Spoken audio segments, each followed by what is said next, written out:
Ouais, pour moi, la première chose qui me vient en tête, c'est ils l'ont fait. Eh bien, j'ai l'impression que la justice, avec nos politiques, avec sur certaines décisions, c'est vraiment, on tourne la roue et allez, on ne sait pas ce qui va arriver. Bonjour mesdames et messieurs, bienvenue sur notre chaîne. Pour cette vidéo, on va s'intéresser à la réaction de Cyril Hanouna aussi. Attendez, lui aussi, il faut qu'on l'écoute pour que vous compreniez à quel point ces gens-là ne savent pas de quoi ils parlent, cherchent la polémique et surtout vont se plaindre pour rien. Parce que Cyril Hanouna, lui, va se plaindre, non pas tellement parce qu'il s'agit de Marine Le Pen, mais surtout, écoutez-le bien, parce que Nicolas Sarkozy aussi a été condamné dans l'affaire. Ouais, pour moi, la première chose qui me vient en tête, c'est ils l'ont fait. Ils l'ont fait et c'est vrai que j'ai l'impression quand même, moi, je sais pas, vous vous rappelez cette émission, Le Millionnaire ? Bien sûr. Avec Philippe Risoli, quand les gens criaient le million. Eh bien, j'ai l'impression que la justice, avec nos politiques, avec sur certaines décisions, c'est vraiment, on tourne la roue et allez, on ne sait pas ce qui va arriver. Franchement, il y a eu Nicolas Sarkozy la semaine dernière. C'est dramatique. 7 ans de prison requis. C'est dramatique. Mais est-ce que vous l'attendez? Il n'y a aucun argument. Ce mec se confond avec Donald Trump. Il n'est pas Donald Trump. Nous avons tous vu son ascension ici. Son ascension n'a rien à voir avec celle de Donald Trump. Il vient ici dire que la justice, et tu tournes la roue et ça tombe sur ce que ça tombe. Il parle de n'importe quoi.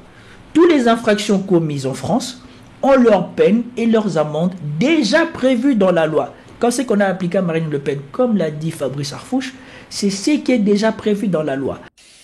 Toute cette agitation politique et médiatique, pour moi, autour de la focalisation quasi exclusive de l'exécution provisoire, c'est-à-dire de l'application immédiate avant l'appel d'une décision, n'a qu'un objectif. L'objectif, c'est de viser à divertir l'opinion publique des faits qui justifient le jugement. De quoi nous parlons? Nous parlons d'un parti et de son ancienne présidente qui a perpétué un système, le mot a été utilisé dans le jugement, qui a été mis en place par son père Jean-Marie Le Pen, qui a consisté, d'après le jugement qu'il a condamné, elle et d'autres prévenus, de carotter plus de 4 millions d'euros 4 millions d'euros d'argent public du contribuable européen. De votre argent, de l'argent des auditrices et des auditeurs qui nous écoutent, de votre argent, Monsieur Sainte-Marie. Pourquoi? Pour faire supporter au Parlement européen des charges que le parti ne pouvait pas supporter à un moment où il était dans un état financier quasi failli et payer des salaires mirobolants à la garde rapprochée de Marine Le Pen, un majordome pour son père, c'est du vol. Ça s'appelle du vol. Et les faits sont si graves, l'attitude des prévenus, y compris de Marine Le Pen, pendant l'enquête comme pendant le procès, en effet, qui a montré un rapport à la réalité extrêmement distendu, incapable de reconnaître que 2 et 2 font 4, tout cela mélangé, l'attitude, le comportement, plus la gravité des faits, justifie un risque de récidive. Et c'est la raison pour laquelle on a appliqué un dispositif légal qui est le produit de la souveraineté populaire. La loi, elle est votée pas par les magistrats, elle est votée par des élus. Les élus, ils tiennent leur légitimité de quoi? Du vote populaire. Donc la décision des juges, elle est le produit indirect d'une souveraineté populaire. Mais, et j'en terminerai par là, ce que vit Marine Le Pen, c'est ce que vit tous les Françaises et les Français qui sont condamnés pour avoir utilisé leur métier ou leur fonction pour commettre un délit. Dans tous les métiers du monde, quand vous utilisez votre fonction pour commettre un délit, vous pouvez être interdit d'exercer avec un effet immédiat dès le jugement en première instance. Marine Le Pen veut être proche des Français, ce jugement l'a rapproché des Français. Jérôme Saint. C'est ce qu'on applique à des milliers de Français tous les jours qui font des infractions dans l'exercice de leurs fonctions. Et ceux-là sont frappés d'interdiction immédiate d'exercer ce métier. Et eux ne s'en plaignent pas. Et surtout eux, comme l'a montré aussi la vidéo que je vous ai montrée tout à l'heure, et peut-être que je peux vous remettre l'extrait, quand il y avait l'élu de je ne sais pas quelle ville, comme l'a montré Gilles Boulot, qui a été condamné avec exécution d'inéligibilité immédiate, ce sont les gens du Rassemblement national qui ont dit que justice a été rendue.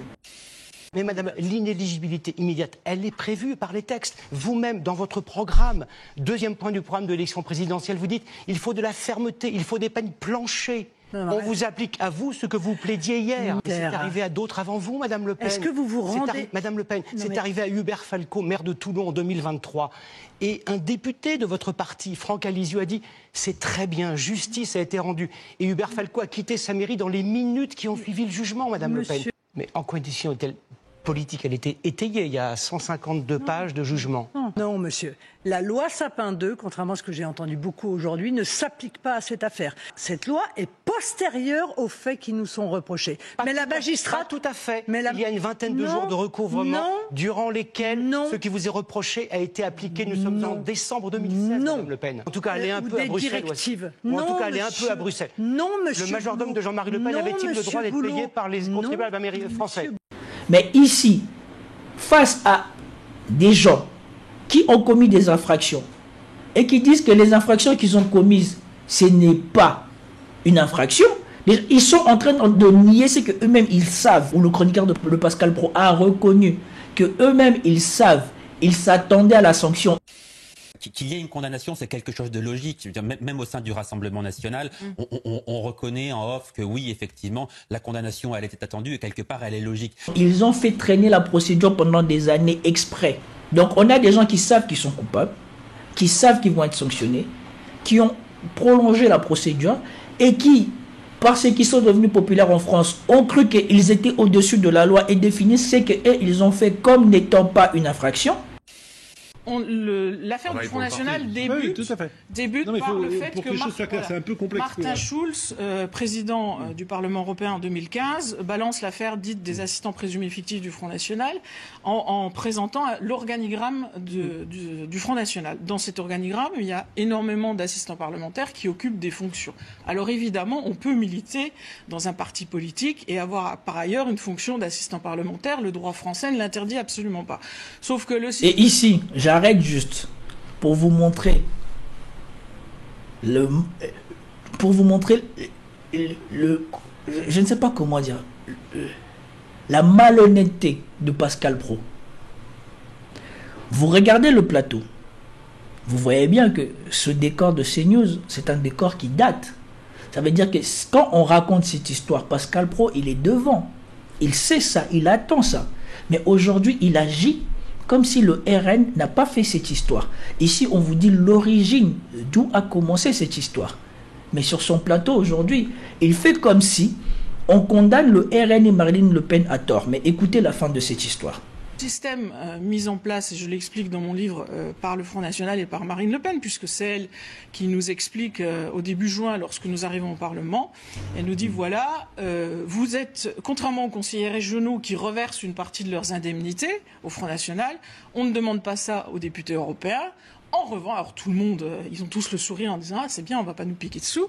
Je rappelle que ce sont des dons, c'est en plus, il y a 66% de déduction fiscale. Et à ce moment-là, elle dit voilà, concernant, vous avez à votre disposition une enveloppe d'assistance parlementaire, vous aurez le droit de choisir un assistant, et le reste de votre enveloppe d'assistance parlementaire sera mis à disposition du mouvement. Et vous avez ce monsieur, j'allais dire un mot qui me dépasse, qui vient vous dire la justice, c'est on tourne la roue et puis ça tombe.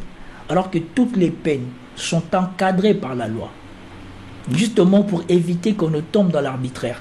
Et les juges se prononcent par des peines qui ont été décidées par les législateurs eux-mêmes. Et ici, ça tombe bien, puisqu'on a le pourquoi du comment on a créé cette loi. Cette loi a été créée à l'occasion d'un scandale de l'ancien ministre du Budget, Cahuzac. Et ce sont tous les gens là qui sont au Parlement, parce que la majorité d'entre eux étaient déjà là, qui ont voté cette loi, parce qu'à l'époque, ils se croyaient à l'abri. Pourquoi il y a cette loi? C'est après l'affaire Cahuzac. Ils ont tous voté la réforme, la loi Sapin, pour que justement l'inéligibilité puisse s'appliquer tout de suite. Ils l'ont voté, cette loi. Tous, ils sont hypocrites. C'est des faux culs. Wauquiez a voté la loi, il était pour la loi, maintenant il dit « Ah non, non », parce que ça fait bien d'être contre. Je ne parle même pas de Marine Le Pen, qui disait qu'elle a une conduite, une morale, une éthique, qui font qu'elle est propre et qu'elle voulait que l'inéligibilité soit à vie. Quand allons-nous tirer les leçons et effectivement mettre en place l'interdiction de l'inéligibilité à vie pour tous ceux qui ont été condamnés pour des faits commis grâce ou à l'occasion de leur mandat. Moi j'ai entendu le président de la République dire oui, ce qu'il faudrait c'est rendre inéligible à vie ceux qui ont été condamnés. Jusque-là j'étais parfaitement d'accord, c'était dans mon projet présidentiel. Pour corruption et fraude fiscale. Ah bon? Et pourquoi pas le reste? Mais alors pourquoi pas pour favoritisme? Pourquoi pas pour détournement de fonds publics? Pourquoi pas pour emploi fictif? Ah bah c'est sûr que là, ça ferait tomber un certain nombre de personnes au Parti Socialiste, et y compris le chef du gouvernement, qui donc ne pourrait pas être à la place à laquelle il est. Voilà, ils ne le feront jamais. Vous entendez? Jamais. Parce que s'ils le font, la moitié de la classe politique ne pourra plus faire de la politique compte tenu de l'état de corruption et d'immoralité de la classe politique en France. Et moi, ma veste, elle est immaculée. Voilà. Et ils auront beau essayer de s'agiter, ils n'arriveront pas à me salir parce que j'ai une éthique, j'ai une morale, que je m'y tiens et que moi, quand je réclame l'éthique et la morale, je me la... Et aujourd'hui, qu'elle ait pris la main dans le sac, vous avez lui, là, avec ses lunettes de Top Gun ratées, qui vient vous faire croire que non, la justice fait n'importe quoi. Et surtout, il vient ici associer ça pour dire un mot pour Nicolas Sarkozy, dont on attend le verdict. Marine Le Pen cette semaine. Excusez-moi, il se passe quand même quelque chose. Il se passe quelque chose, et il se passe quelque chose de grave en France. Et je pense que les Français s'en rendent compte. Et quand je dis... Voilà. Encore un autre qui croit parler pour les Français. Je vous ai montré que la majorité des Français sont justement scandalisés par le traitement que ces gens-là font de cette histoire, le traitement dont bénéficie Marine Le Pen dans les médias, et le traitement que maintenant, à cause de leur pression, la justice veut faire en faveur de Marine Le Pen. Alors moi je j'ai jamais manifesté, je suis pas une personne qui sort dans la rue, qui se mobilise. Par contre, s'il faut sortir, se mobiliser, bien sûr, je serai le premier à mobiliser contre cette mobilisation, parce que on marche sur la tête. On a bien compris le jeu du Front National qui a ralenti la procédure pour que ça passe après les échéances, mais en fait tous les 5 ans on a des échéances en fait. Donc ça c'est les règles du jeu. Ensuite si Madame Le Pen elle peut pas se présenter, il y a le plan B, mais il y a aussi le plan C avec Monsieur Ciotti, il y a le plan Z avec Zemmour, il y a même le plan Le Pen avec sa nièce. La question c'est pas la personne, la question c'est de personnifier la condamnation qui, quoi qu'on en dise, les juges ont travaillé. S'ils ont mis autant de temps, c'est qu'il y avait autant de magouilles. Et c'est tombé sur eux, ça tombera sur LFI et c'est tombé sur d'autres avant. La question, c'est que Madame Le Pen, elle n'est pas au-dessus des lois. Mais ça, c'était une première réponse. Mais si je dois aller manifester, ce sera bien évidemment contre cette manifestation. En gros, on est en train de... Moi, ce qui me fait peur, c'est qu'on bascule sur un mouvement type assaut du Capitole, c'est-à-dire... en fait, on s'en fout. C'est-à-dire, moi, je peux rouler à 200 sur l'autoroute. Si on me retire tout de suite mon permis, je vais faire jurisprudence Marine Le Pen. On entend tous les jours des gens qui meurent en attendant un procès. Des gens qui se suicident. Des gens pour vol, pour viol, pour inceste, qui attendent. Et là, la justice est lente. On n'a pas assez de magistrats.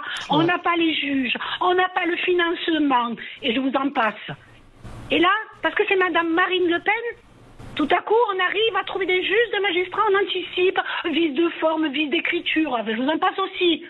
Mais après, on s'étonne qu'il y ait des abstentions en France. Après, on s'étonne que les Français n'aient pas confiance dans la politique. Oui.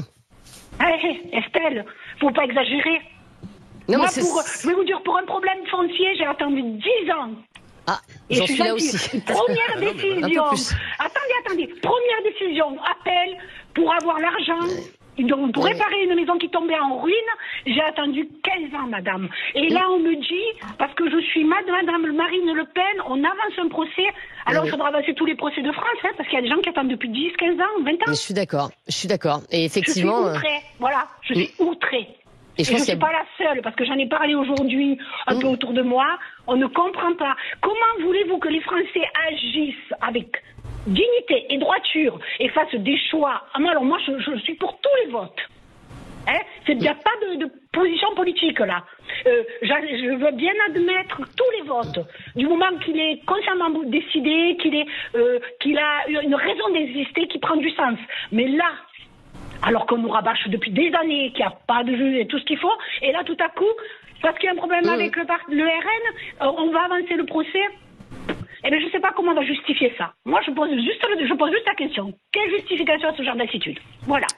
La justice va accorder un recours d'appel accéléré à Marine Le Pen, là où des Français et des Français attendent leur procès en première instance et leur procès en cours d'appel. Marine Le Pen vient de rendre la décision il n'y a même pas une semaine que le tribunal est déjà en train de fixer le procès d'appel. Et aucun Français n'est d'accord avec ça. Donc déjà, tous les Français, dans leur majorité, sont d'accord qu'elle soit condamnée. Et il y a une bonne majorité il y a une bonne partie des Français supérieure à ce que représente Marine Le Pen en France, qui pense qu'elle mérite sa condamnation. Et vous avez lui, au nom de quoi? Lui sait ce que les Français font. Vous avez lui et Pascal Praud qui disent les Français en ont pas marre. Ce que les Français en ont marre, c'est justement ce qui est fait, le traitement qui est fait de Marine Le Pen dans les médias par ces gens-là.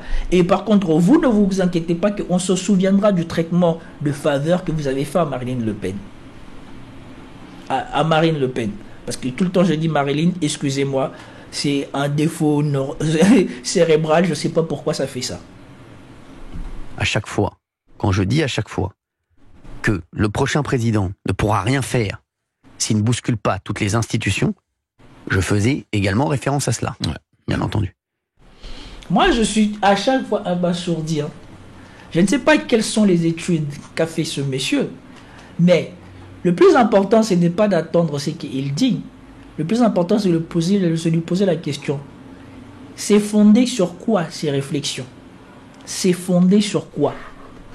Parce que là, il parle comme si on a inventé la sanction qu'on a donnée à Marine Le Pen, ça a été inventé par les juges. Et le président ne peut rien faire. Son ami Macron n'a pas fait tout et n'importe quoi et continue à ne pas faire tout et n'importe quoi en France. Le gouvernement qui est là, qui gouverne la France actuellement, c'est le gouvernement qui a gagné les élections législatives. Ce monsieur, je ne sais pas qu'est-ce qui le rend populaire. Sans doute qu'il y a une partie de Français, ou il y a une partie des Français de qui vous savez, ou du côté que vous savez, qui, comme l'a démontré Sali, qui sont un corps, qui veulent avoir un poids politique et qui pèsent et qui agissent constamment, leur font croire que leurs idées à eux sont l'idée de tous les Français. Les élections législatives ne leur ont pas servi de leçon. Moi, ici, sur cette chaîne, je vous avais dit, dès le début, que le Rassemblement national ne gagnerait pas. Parce que moi, je sais qu'il y a un réservoir de Français qui ne s'expriment pas au premier tour, mais qui voient. Et quand on a vu ce qu'était le Rassemblement national, ce qu'étaient les partisans du Rassemblement national, ce qu'étaient les idées des partisans du Rassemblement national, il n'y avait plus aucune chance. Voilà pourquoi le Rassemblement national ne fait presque plus de meetings, des marches ou quoi que ce soit. Parce qu'à chaque fois qu'ils font ça, quand on voit leurs partisans, c'est la catastrophe. Ils essayent de cacher ça, mais au bout d'un moment, l'euphorie les prend et ces gens-là se lâchent et on voit ce que c'est. Et c'est ces gens-là aujourd'hui qui, en majorité, sont flattés par ce monsieur avec les bêtises qu'il raconte.